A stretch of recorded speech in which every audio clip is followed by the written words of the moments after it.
Tonight, our Target 8 investigation continues into police officers caught in lies. At 6 o'clock, we told you about the little-known list of local officers with documented cases of dishonesty.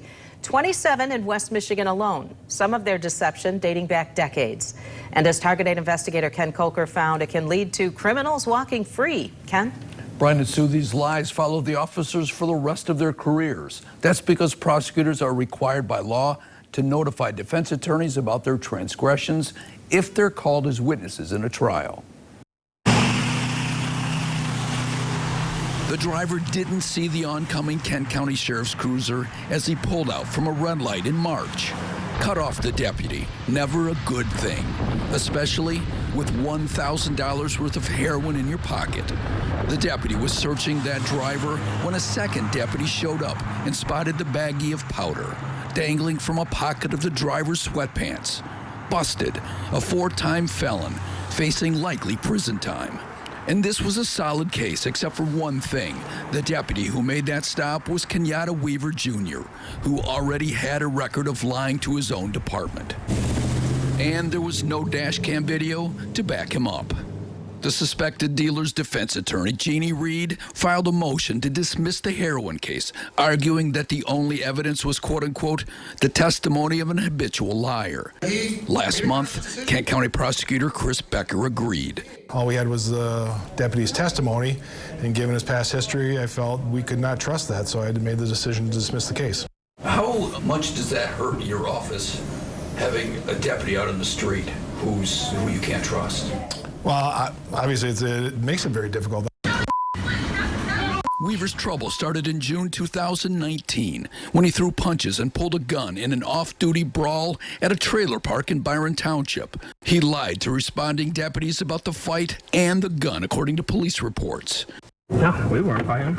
I promise you, man. No, the gun was never pulled. While Weaver was not criminally charged, Kent County Sheriff Michelle LaJoy Young suspended him and placed him on a last chance agreement. It also landed Weaver on the prosecutor's list of 13 officers in Kent County with what are known as Giglio letters in their files. Cops with histories of documented dishonesty whose credibility is questioned whenever they appear in court. It's a calculated risk, certainly, but it's something that we monitor very, very closely. Do you have any regrets keeping him on after that first incident? Now, I mean, because now you've got a heroin case that was dismissed because of his credibility. Right. I still believe that a young officer deserves a chance and deserves an opportunity to rise to the occasion. I don't regret leaving him on. I do regret that he didn't use that opportunity to really make a better circumstance out of it, and he eventually lost his employment with the sheriff's office. The sheriff fired Weaver for a second lie after he ditched his car in a hit-and-run crash in July. In that case, he told police he wasn't the driver, just to see, quote-unquote, if I could get away with it. Giglio letters are named after the case of John Giglio, who appealed his bank fraud conviction in the 1960s. It led to a 1972 U.S. Supreme Court ruling that required prosecutors to notify defense attorneys of anything they know that could impeach the credibility of prosecution witnesses, including police officers.